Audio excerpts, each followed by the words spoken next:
Hello, everybody. Welcome to the Bubby Brister and Friends Fantasy Football Podcast presented by Mountain Dew Baja Blast. Bubby has a workout scheduled with the Giants this week, so I'm joined here by Nick. Nick, this week's topic is an easy one, and that is the Bears deciding to fire head coach Matt Eberflus after he admitted to not understanding the concept of time and its role in the NFL. How surprised were you that Eberflus was fired? I'm not surprised he got fired, but coaches don't necessarily get fired for not calling timeouts. You know, this is a lot of different things. He lost the locker room. The players don't believe in him. You know what I mean? There's a lot of there, and it's, you know, you have to put someone to blame on the quarterback. The quarterback sees the clock too. You mean tell me Caleb Williams at USC didn't run a 2-minute drill?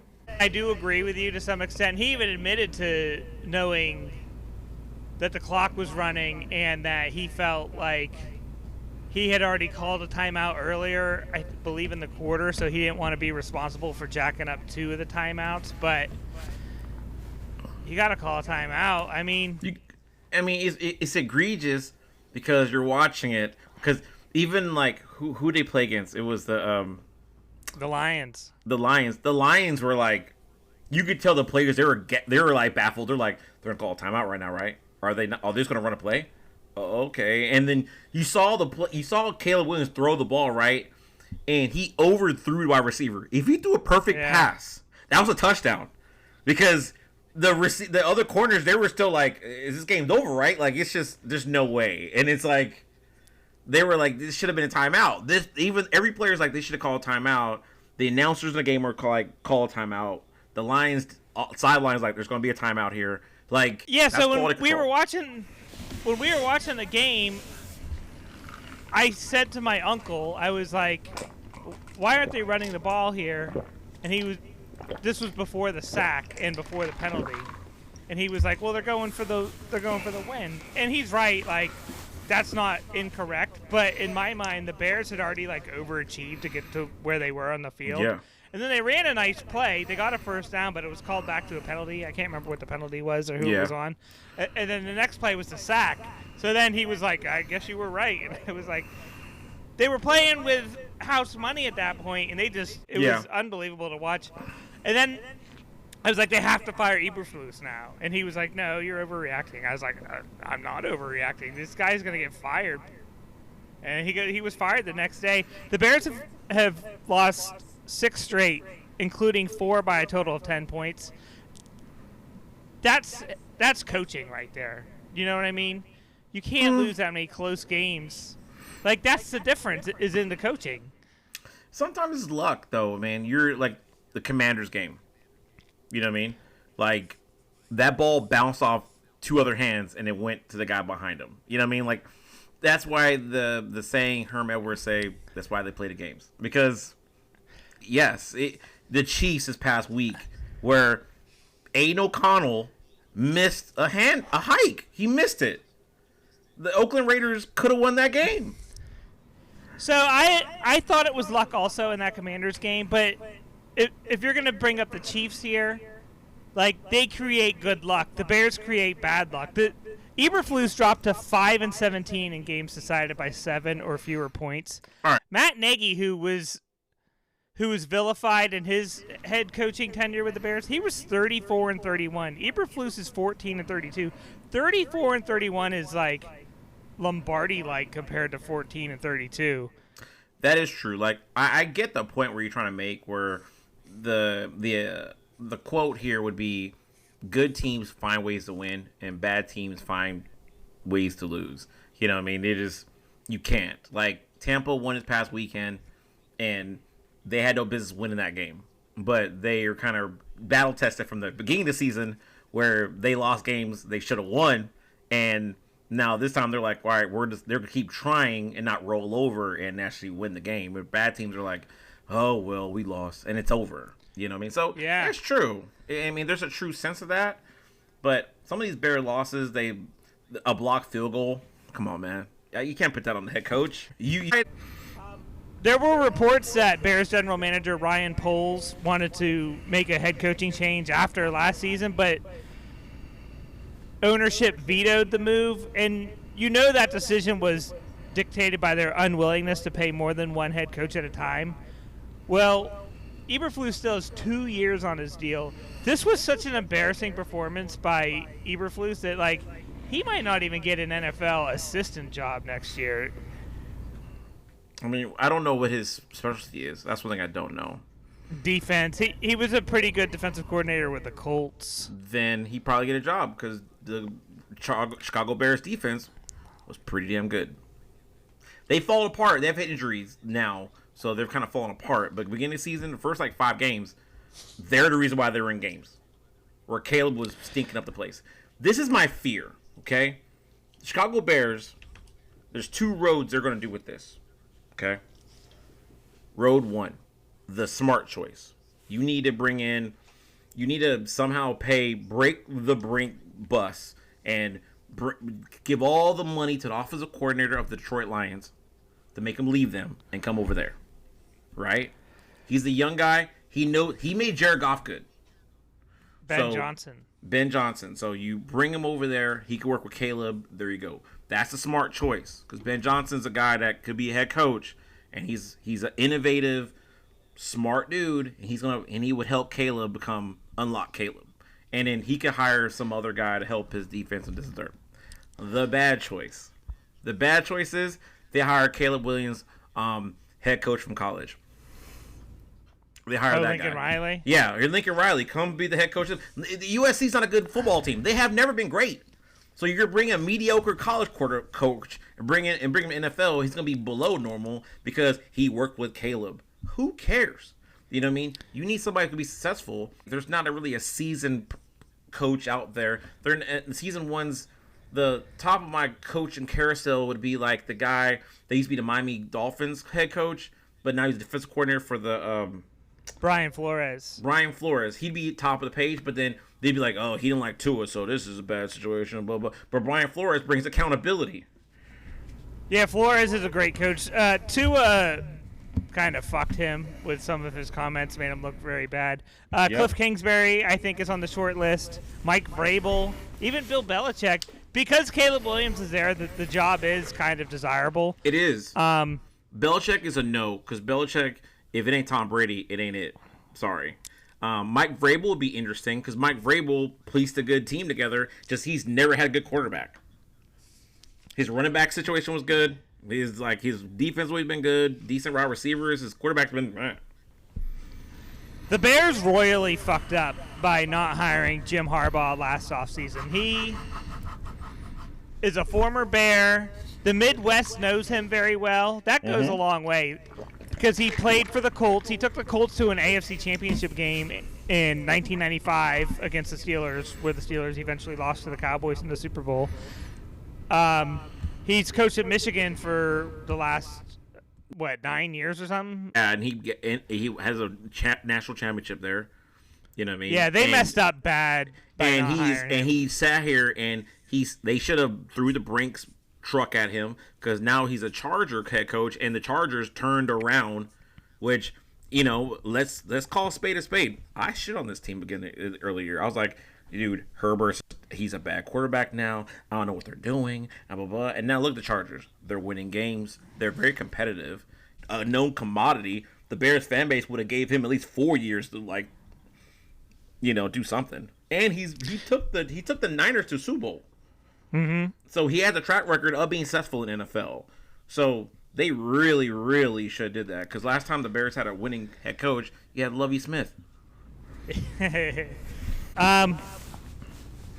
Eberflus was the first head coach fired in season by the Bears. He went 2-13 against the NFC North and 3-19 on the road. The bad part about it is that team he took over, I think they would have gave him more time because he took over a Bears team that was in a strong, full rebuild. Okay, this year the expectations were so high. They paid Keenan Allen's contract is ridiculous. DJ Moore's getting paid really well. The Bears have no run game. So I think they would have given him another chance if he was competitive against the Packers. and the Vikings. The problem is you're losing against teams you should be able to beat. Like, the Lions are really good, so you'd have to, be competitive. But you shouldn't be getting blown out. You know what I mean? You can't have when the Bears played against the Commanders, or they had another game this season, they got smashed. And you're like, dude, you can't have these losses because you can't come back from them. Yeah, you mentioned it earlier too. He lost the locker room, and it's how they were losing too. That's pretty bad. I saw something today too. This does the Bears no favors. That the NFC North is the first division in history to have 3 teams with 9 or more wins, like the week of Thanksgiving. You can't lose the games like the way they're losing them. That's the problem. And it was hard to stomach it because it was Thanksgiving, so you had everybody watching, everybody and their grandma watching. So it's like, well, we're all watching it, and they were like, what? And I wasn't even watching the game. I was busy doing something else, and then my Twitter starts blowing up, and I'm looking like, oh my god, this is bad. This isn't good at all. Just some of these losses, the Commander loss broke them, because before the Commanders loss, they were 4-2. So let's be honest. Like, they weren't. Eberflus wasn't a bad coach, and the games he lost, it was 19-13 and 21-16. So these aren't bad losses either. I'm gonna say he was a bad coach. So, like, they were undisciplined on that Hail Mary to the Commanders. The dude was jawing with the fans way out of the play, and then he just ran over and tipped the ball to Noah Brown. It was bad. One more stat on this. Since George McCaskey became the Bears chairman in 2011, the Bears have fired 3 general managers, 5 head coaches, 3 offensive coordinators in 14 seasons. They have 2 winning seasons and 2 playoff berths, 0 playoff wins, a 93-130 record, which is a .417 winning percentage since 2011. So, like, if ownership sucks, it doesn't matter who the head coach is. Yeah. R.I.P. Matt Eberflus. You ready to get into these box scores? We had a bunch of close games this week. Yes, we did. This was a big week. This coming week is the final week of the fantasy regular season in our league. Jesus, we will start. No. Yeah, it's gone quick. We will start with fantasy football team versus stealing the wins. I won this one 146-132. I survived a losing head coach. I got weird and I played the Patriots head coach against the Colts at home. I thought I could sneak in a call, but the Patriots lost by 1 point. I came close. Jane Daniels, another huge week, 39 points, 4 total touchdowns. The Commanders jumped out on the Titans. They were up 28-0 on their first 4 possessions. Then Brian Robinson, I was worried about him not playing this week. He played. He was awesome. Yeah. He had an amazing game. He had a 40-yard touchdown run to basically break the Titans open. Tony Pollard had very limited opportunities in that game because the Titans started out just turning the ball over.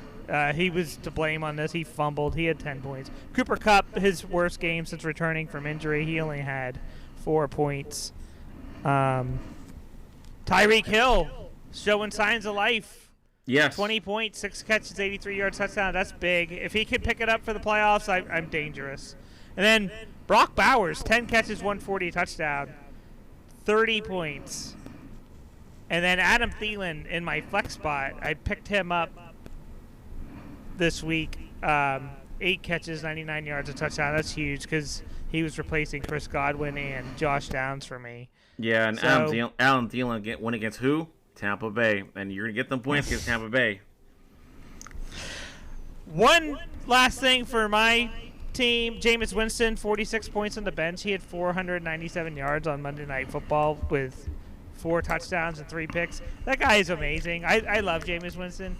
He is, if he could harness this raw talent, he would be prolific. I'm not saying he'd be like the greatest ever, but he would be on like the all-time yardage list at the end of his career if he could just harness this shit. He's like a wild stallion. I got to play him this week. He's got a tough matchup with the Steelers defense, though, because Jaden Daniels has a bye. Oh, no.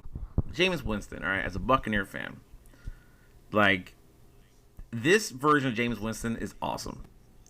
Because I don't know what's happening, but he's a Bible thumper, so everything he says is like, God's will could will me to do this, and in God we trust, I could do this. And if God could deliver me from these pick sixes, hilarious.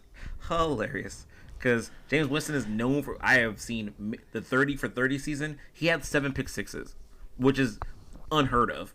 You know what I mean? He had 2. So it's like the double-edged sword. He's double-edged sword for real. He has arm talent for days. He can make every throw.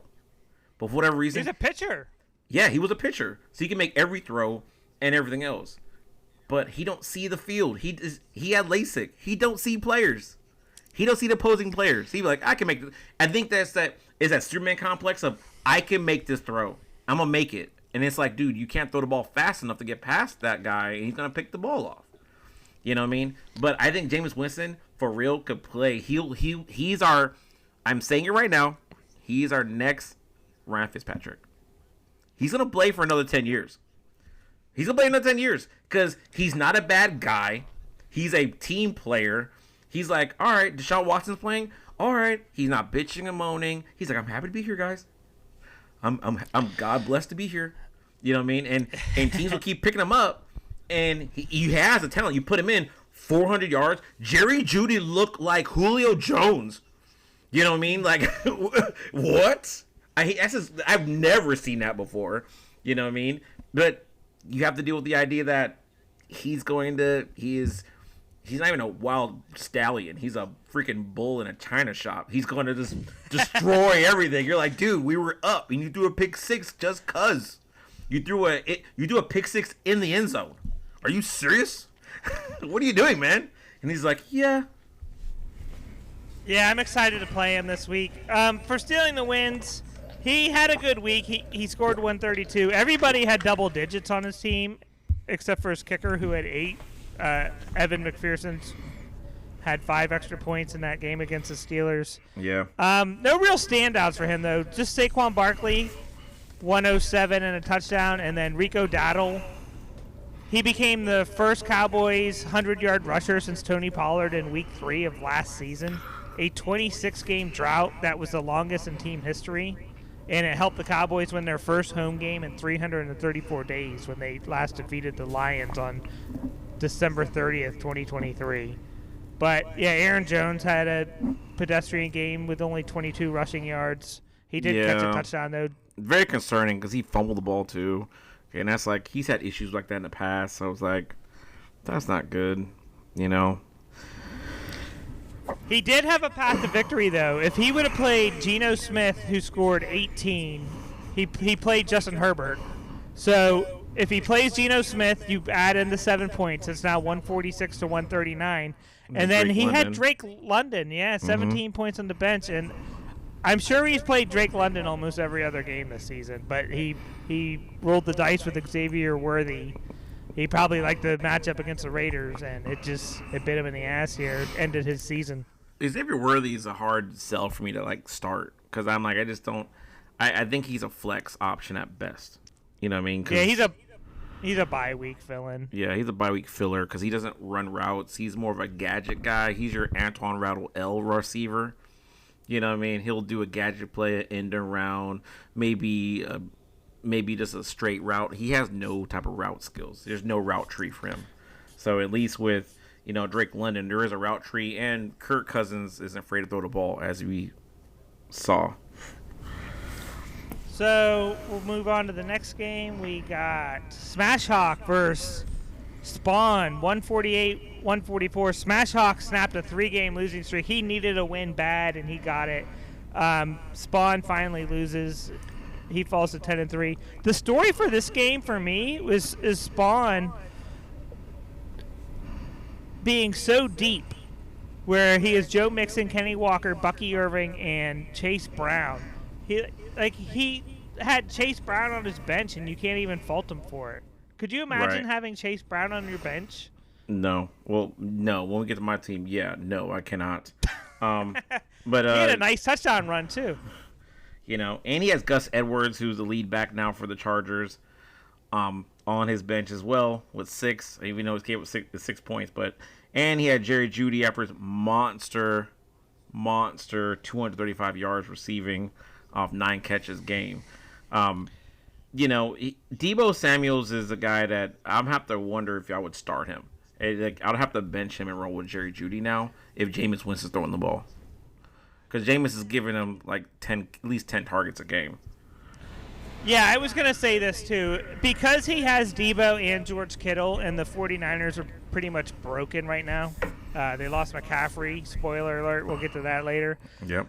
I don't want to play Samuel and Kittle in the same lineup. So if I'm Spawn, I'm either going Kmet and Samuel or Kittle and Jerry Jeudy. It was a really tough matchup that game too because they played in the snow, and snow was in it was in the weather port. So I'm not sure if he paid attention to the weather of that game before it happened or anything like that. So that played a factor in it too. But Debo is the 48th ranked receiver. He's averaging less than 10 points a game. He has 63 receiving yards in his last 3 weeks. Okay, all right.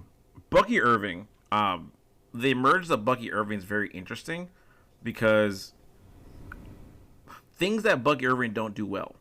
He can't pass block. He's too small.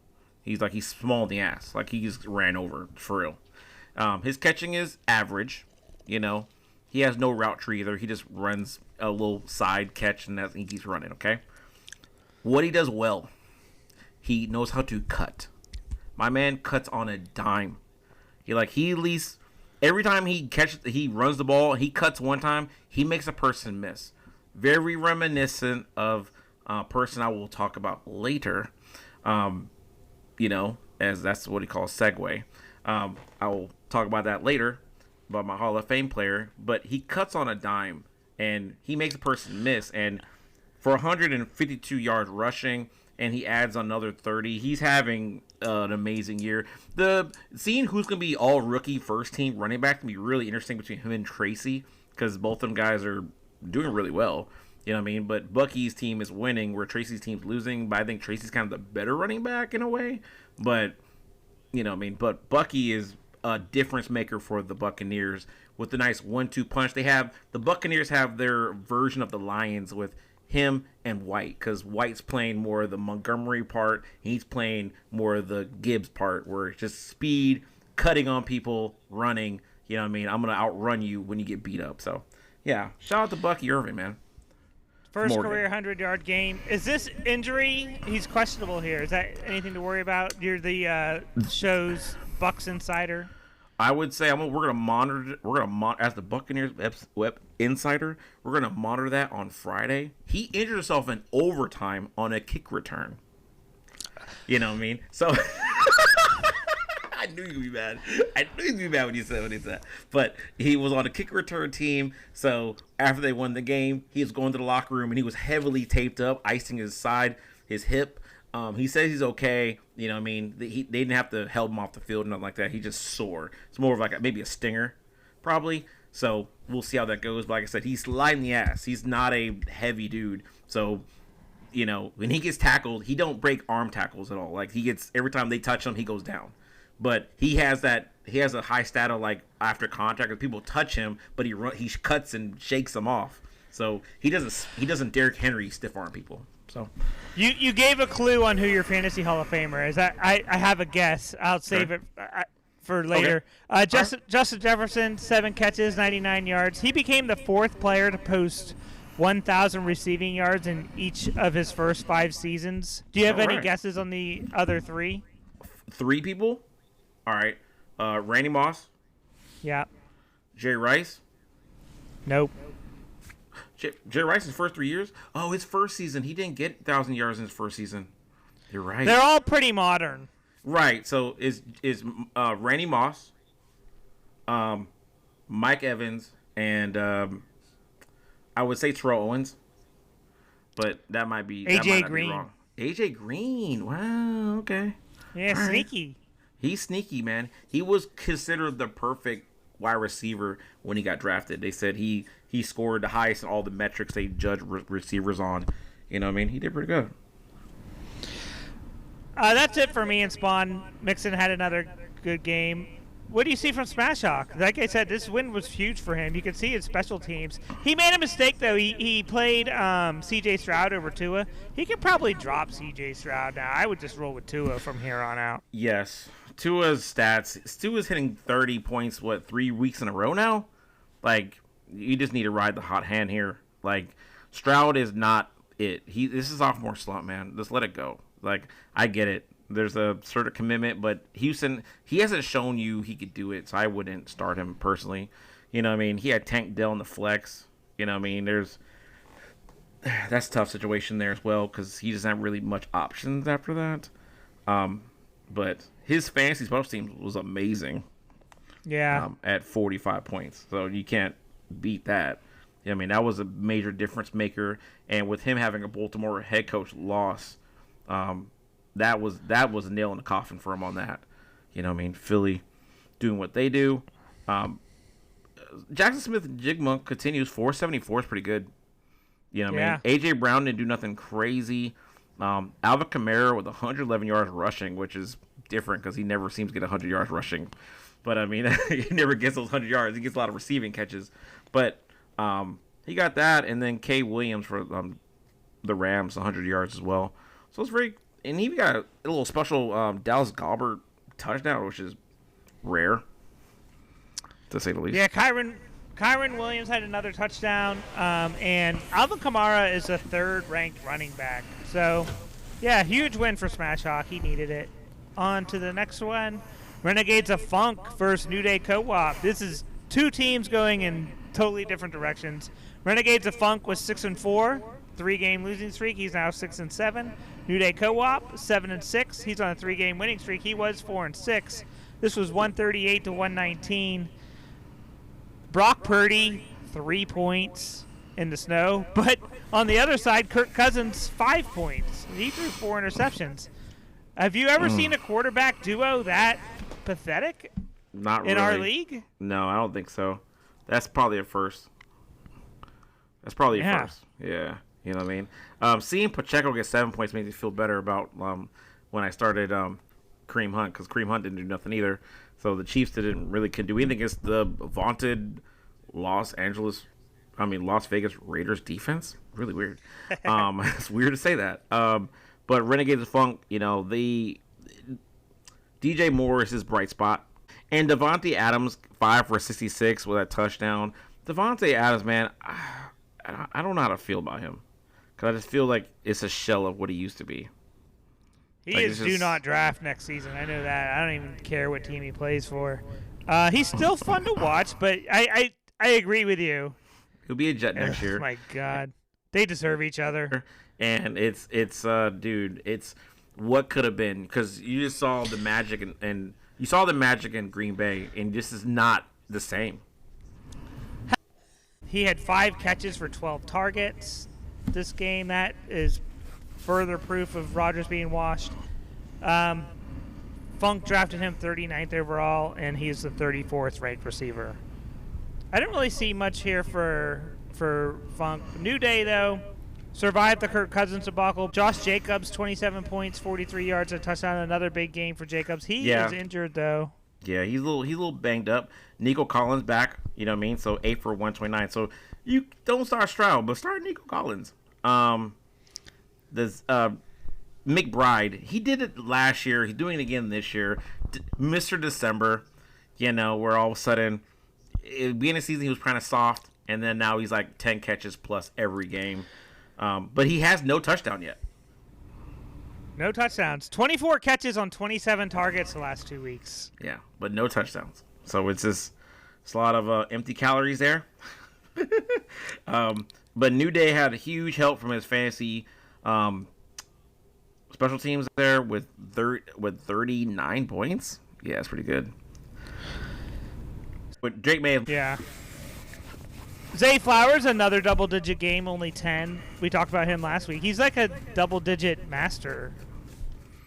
Yeah, like the Baltimore Ravens is a bit of an enigma because I read an article about the head coach and when they picked up that Panthers wide receiver, Deontay Johnson, and Deontay Johnson's not getting any play. You know what I mean? Where Lamar Jackson's like, I want him here. He's a veteran. He knows this, that, and third, and he's talented.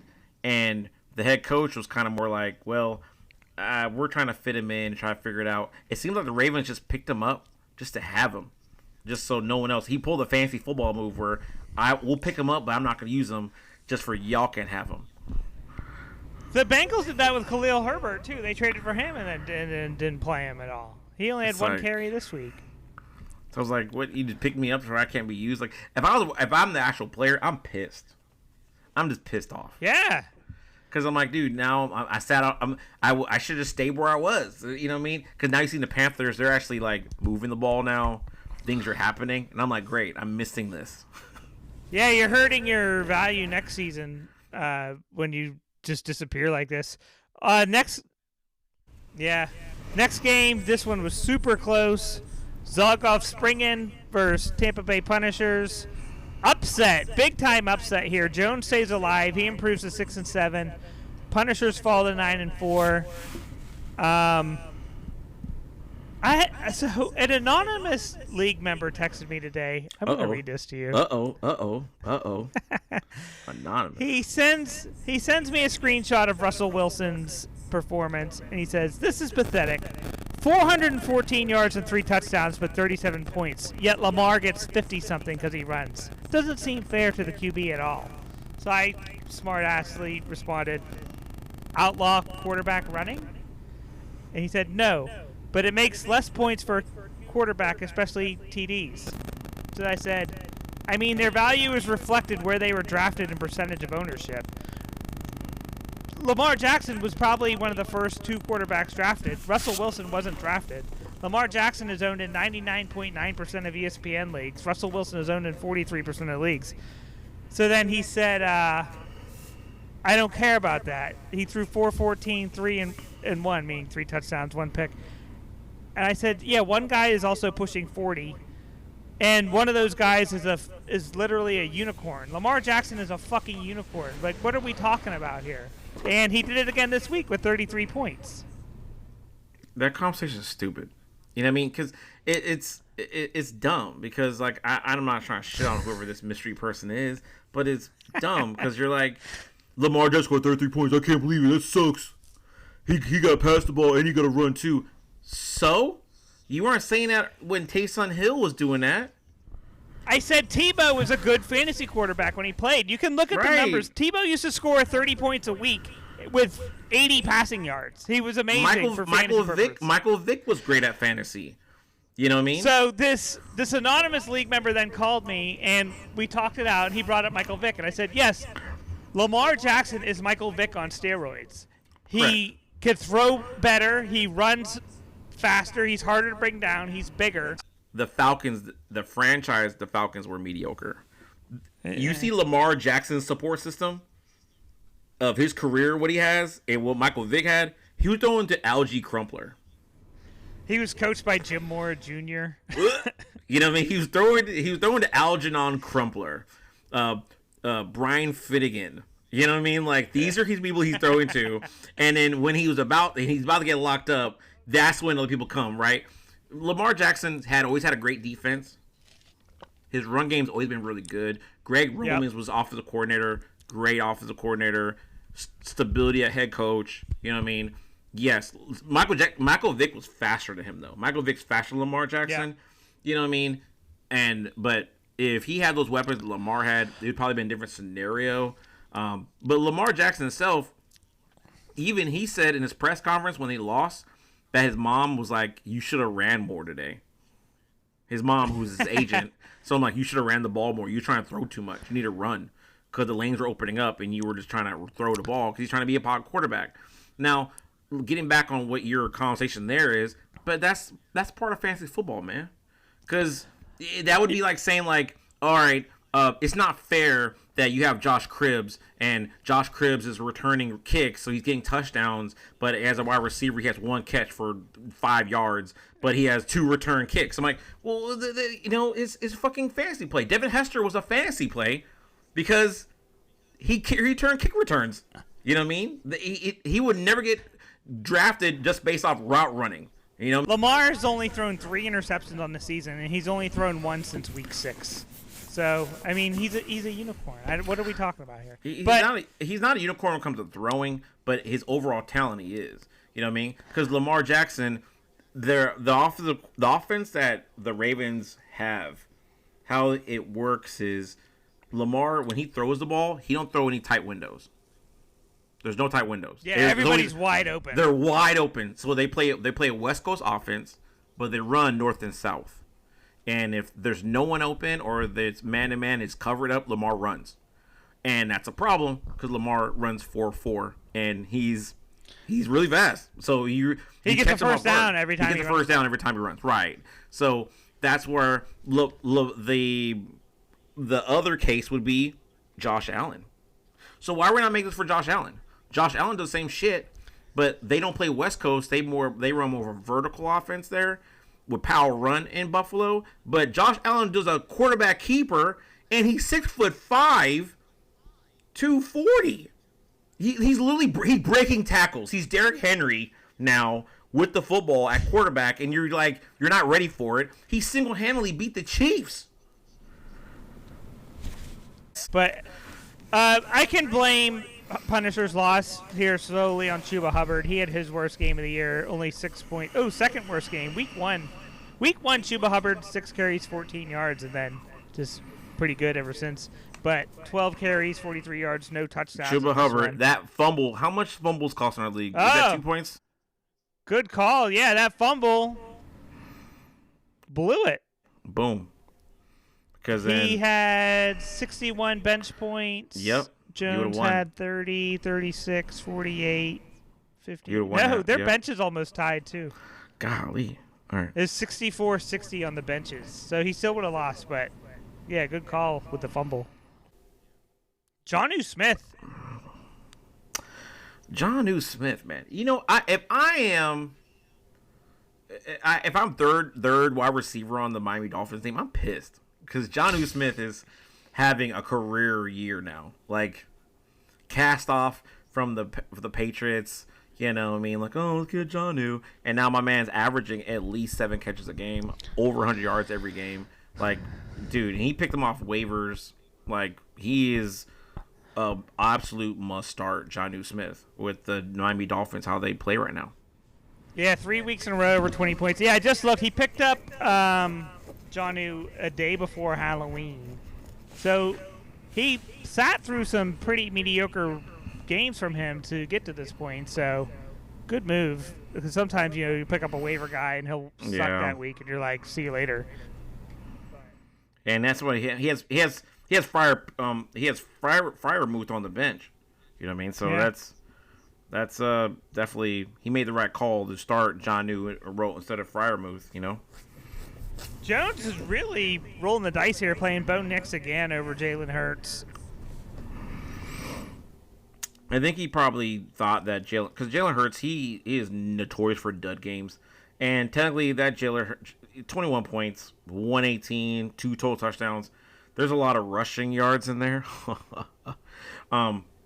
but it's not fancy. It's not. He's a former MVP. Former MVP should be scoring at least 25 points in my book. At least 25. Najee Harris, 30 points, 75 yards, a touchdown. DeAndre Hopkins, 4 catches, 90 yards. Lad McConkey, 9 catches, 117. David Njoku, 9 catches, 52, 2 touchdowns. Jamar Chase, 6 catches, 86 yards, a touchdown. 170 to 168. This was a fascinating game. Yeah. Yep. I see Tampa Bay's. Yeah, I see in 15. He had 17, 27 points from his fantasy team. His fantasy for special teams was pretty good. Keeps right on par with 35 on the other side. So he kept up without a starting head coach.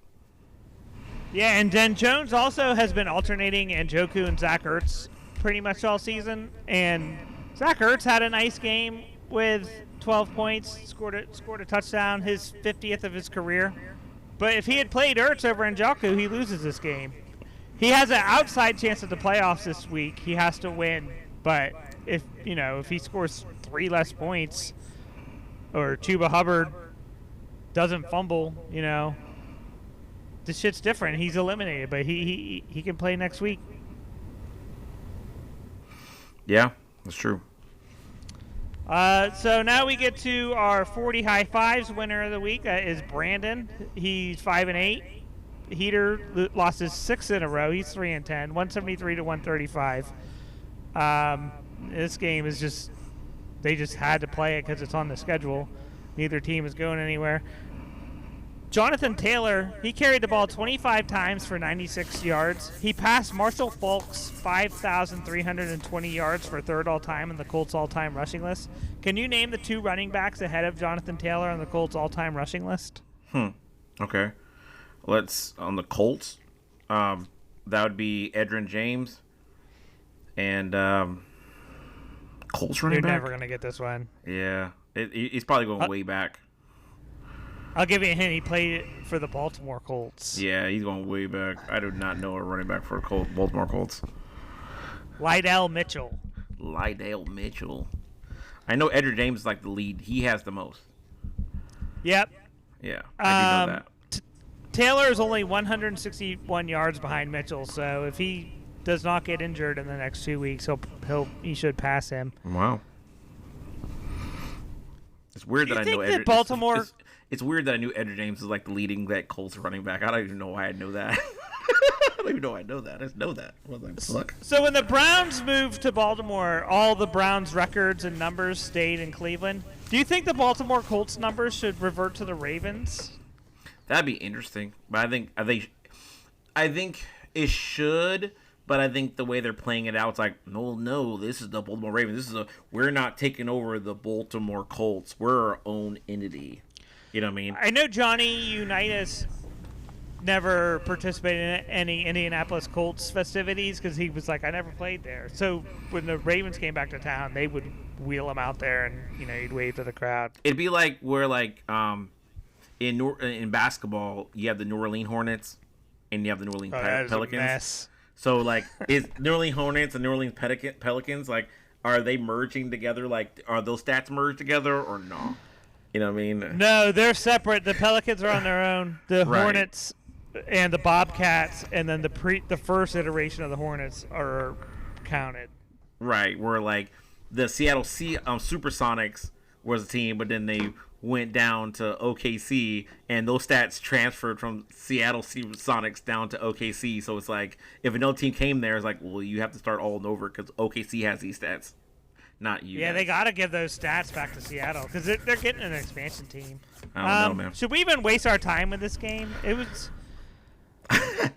We can at least run through this box score. You know what I mean? Jordan Love, 26 points. He's gone 2 weeks with no interception, so he might have got rid of that bug he had, just throwing picks every week, it feels like. Cook had a huge run in the snow game down the sideline. He had 22 points. George Pickens, 3 for 74. He's turning into more of a Antonio Brown type of player here. Really high emotional, but high impact. Then Pittsburgh Steelers, y'all know how to make them down there, I swear. They just keep cranking out those players. It's because of Western Pennsylvania's fentanyl problem. They all get caught up in some weird shit. Oh, no. Taysom Hill, he had him at tight end position. He's out for the season, so he's gone. He dropped him earlier today. So, Keenan Allen, 5 for 73. In that game, though, he had a wicked route, like a little short dig route, and he like shook the guy hard for that touchdown. Like that's vintage Keenan Allen with Phillip Rivers. So it's like you give him a little dig. Even he had a Ray Davis on the bench with 17 points. He had a long he had a goal line run too. And even Jay McLaughlin for Denver had 13 points, which is rare because he's had some games this year. Sweetness, Josh Allen with the 4 total touchdowns. You know, he's the first quarterback to have a running, throwing, and receiving touchdown in a game. So he did it all. Bijan Robinson, 35 points. He's kind of the real deal now. Yeah, he will be in people's minds when they draft in the top 3 next year, I think. Because 35 points is strong. Against the Chargers defense? Strong. That's it. DeAndre Swift, 39 yards, 12 points. He has some receiving yards. Devontae Smith, did he get injured in that game or did he not play? He didn't play. Heater fucked up again. All right, fair enough. He didn't really have no options really on the bench to really work with. And Roma Duje with 2 for 25. Hogginson and Jay Addison didn't really do much either. And his fantasy special teams did pretty good this past week, scoring over 30.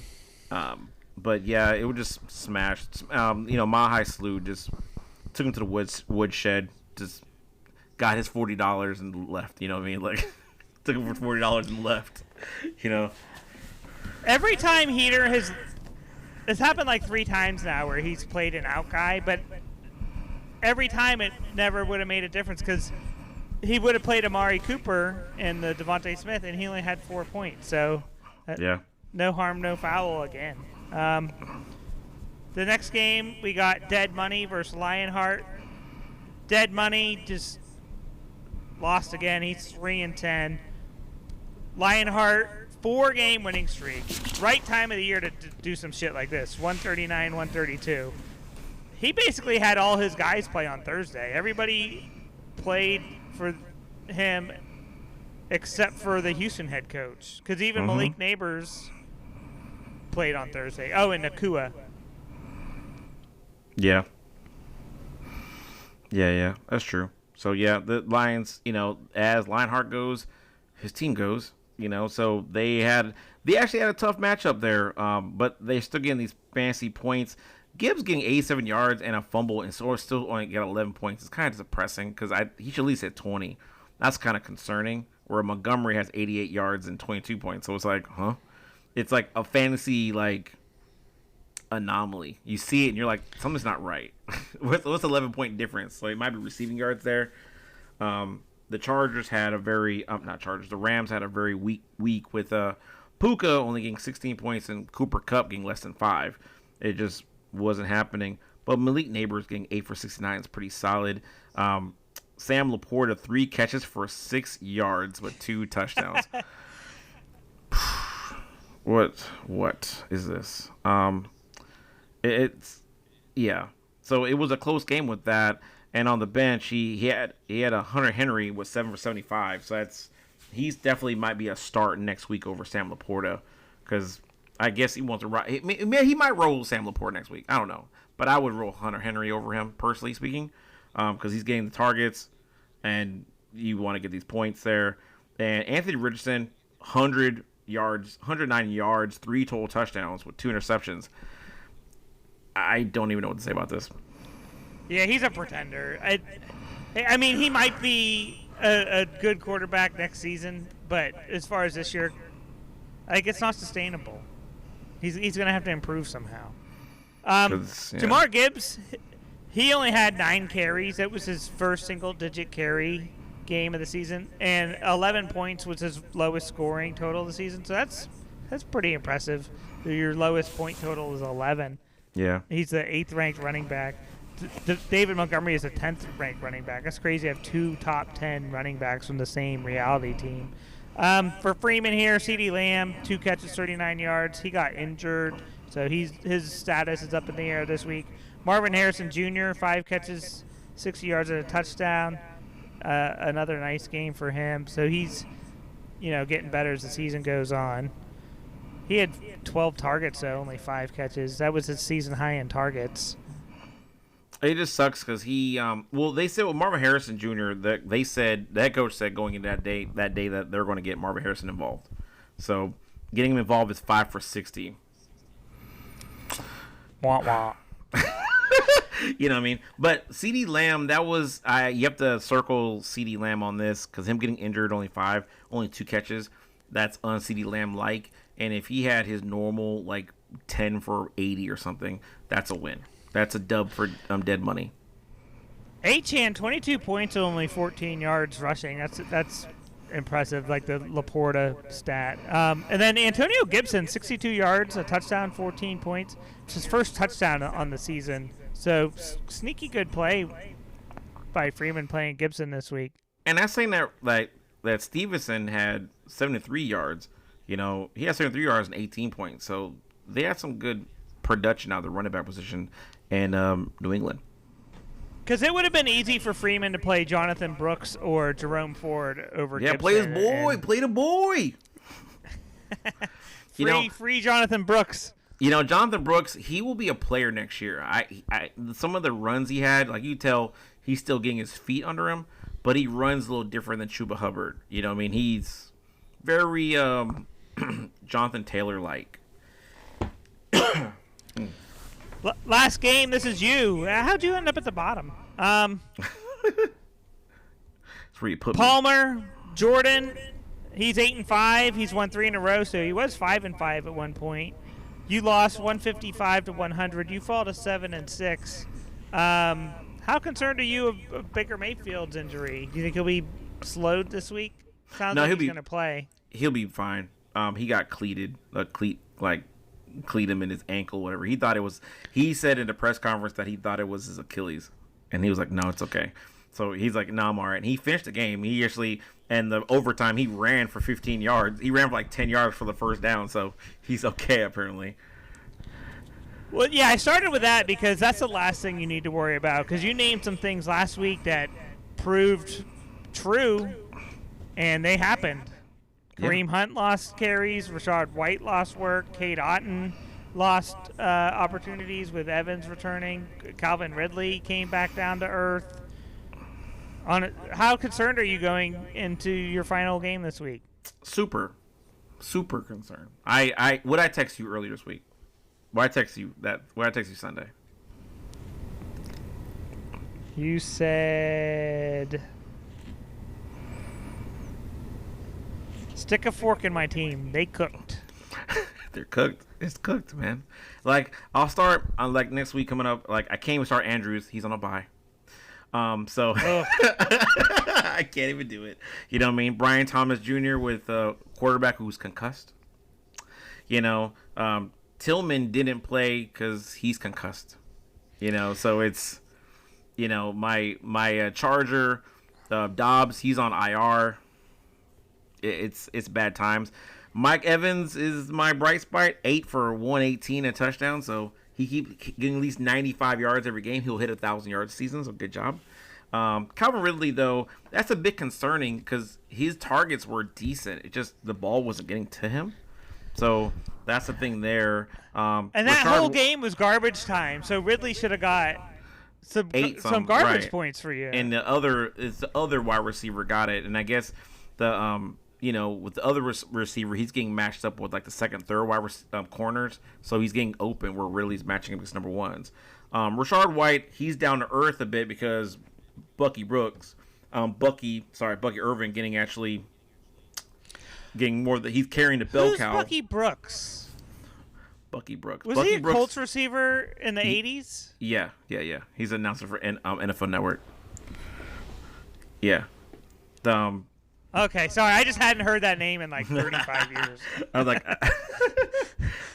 but Rachaad White, though, he's going to keep getting plays. I'm going to keep starting him because he's going to keep getting burned because he pass protects. He catches. He has the best hands out of the wide receiver, running back room, and he's sure-handed. He doesn't fumble the ball either. So it's he gotta start. He's going to give me at least 12. I think his low end is 10. His high could be 25 because he gets goal line carries too and goal line plays. You know what I mean? So very, very, very disappointed though with Garrett Wilson because Garrett Wilson 541. It's depressing. And he had a touchdown, but Aaron Rodgers sailed him. He overthrew him. Aaron Rodgers. You know what I mean? Yeah, the last 2 weeks for Garrett Wilson, 9 catches, 18 targets. It's a 50% catch rate and only 59 receiving yards. His last 3 weeks, 9, 5, and 9. I hope that, you know what? And this was going to happen, right? I'm telling you right now. Garrett Wilson's not going to be, when his contract's up, he's not staying there. He's leaving. I would. You called it. Fuck this. You're definitely sputtering towards the end of the season here. I guess on the bright side for you is that this happened this week and not next week, because at least you get a fresh start next week. Your roster's still good, but there is some There's major leaks. Troubling developments. Yes. Major leaks. Speaking of major leaks, though, Jordan lost Christian McCaffrey. He's officially on IR. He also lost Jordan Mason. So that is a crater at running back for him. He's down to Nick Chubb as his only viable running back, and good luck getting one on waivers this week. Yeah, good luck with that. Yeah, James Conner. And James Conner's been serviceable. Nick Chubb has been depressing because think about it. If he didn't have that receiving touchdown, Nick Chubb would have less than 10 points this week. You know what I mean? And that's in a high-scoring affair game that somehow Cleveland can't run the ball anymore. So I don't know if he's cooked. I don't know if Nick Chubb is cooked or just the way the offense is with Jameis Winston in out now. They can't run the ball.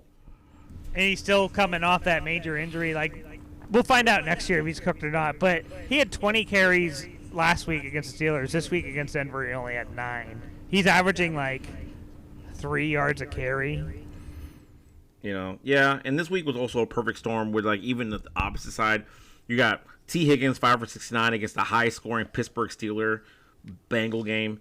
Cortland Sutton 6 for 102 in the high-scoring Cleveland versus Broncos game. When you play against somebody and they're having an actual shootout happening, and then my games are 19-17, 21-26.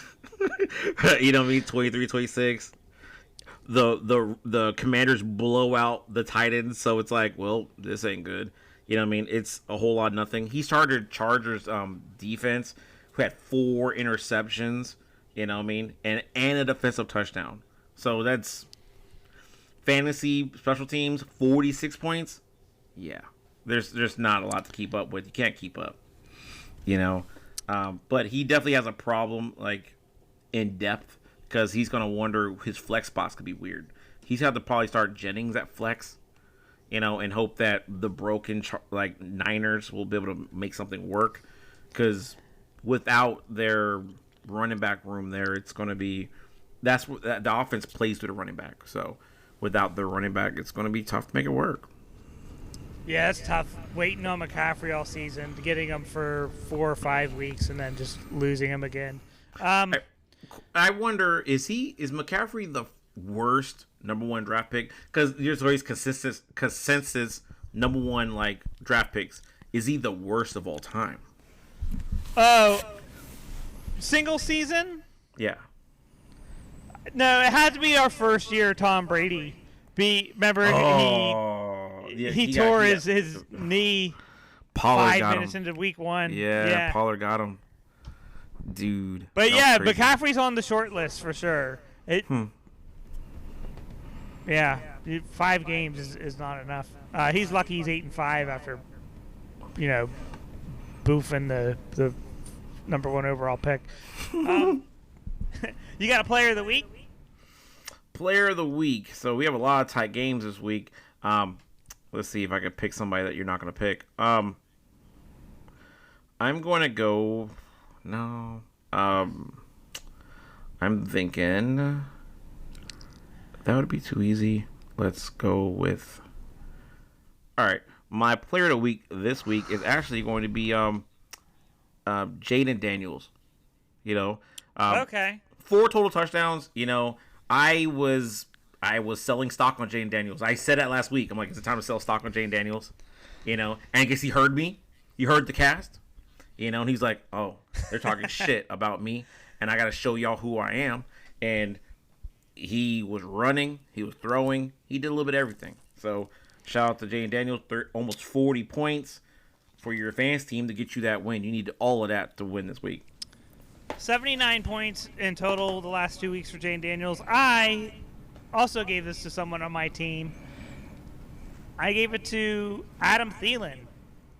Bryce Young loves him. He's going to feed him the ball. I needed a flex guy bad, and he came up big. Adam Thielen, I was thinking he's a fantasy Hall of Famer someday. Yeah, so he's my player of the week. I gave it to myself. So we will go to the Wingstop playoff bracket now. Oh, boy. Spawn still has the number 1 seed. You have the number 7 seed. So you're on the brink. Yeah. I'm on the cusp. Scoring 100 points did not help me this week. So Punisher's got off the New Day matchup for now because New Day moves up to 6, where he'd be facing me, and then Palmer versus Kendrick in the last matchup. Spawn having the bye. I know. All I know is I wouldn't want to face Smashhawk. Smashhawk's getting hot now, so I wouldn't want to face them. You know what I mean? That's the match I'm looking at. Like, I don't want that. You know what I mean? That wouldn't be good. Yeah, Spawn has 1,990 points for the season. He not only has the best record, he has the most points scored.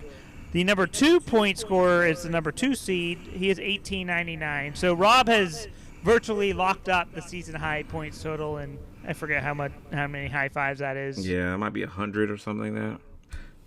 Smashhawk is at third, 1,888. He is 11 behind Tampa, but he can't catch him in wins. So that's it for the point totals, really. They're the only 3 over 1,800. How many are you over? You are 76 points over Lionheart, who's the only 7-6 team out of the playoff bubble. So that's a pretty healthy lead. That's healthy, but I mean, I dropped 100, and he did like 150. I think this week, right? So yeah, I mean, so he took a chunk out of it. Took a major chunk out of it. That's a big deal. I just have to get the win next week, and I can stay in and face my certain death against Tampa Bay and the Tampa Bay Punishers and the Lamar Jackson Derrick Henry combo. I guess there's a world you can win, but if Lionheart wins and makes up the 76 points, you'll be I can still be out, right? Yeah. And then you got Mark Jones, who has 1771. That's a very strong. Lionheart can get kicked right out. You know what I mean? Because that's a lot to make up. You know what I mean? So. Yeah, that's interesting. Yeah, 1771 is 25 ahead of you. So you could lose, Jones wins, and if he can maintain that point lead, that's another way you're out. So yeah, so my fans Hall of Famer. So first, you want to guess who that person is? LaShawn McCoy. You are correct. You said cut on a dime. I was like, that's LaShawn McCoy. It could have been LT. I mean, LaDainian Tolson cuts on a dime as well. But he's in the actual Hall of Fame, and I don't play around with people in the actual Hall of Fame. I do people that aren't in Hall of Fame. He's going to have to rely on me to get in. You know what I mean? But Shady McCoy, if you will, was drafted second round, 53rd pick. I played for 4 teams.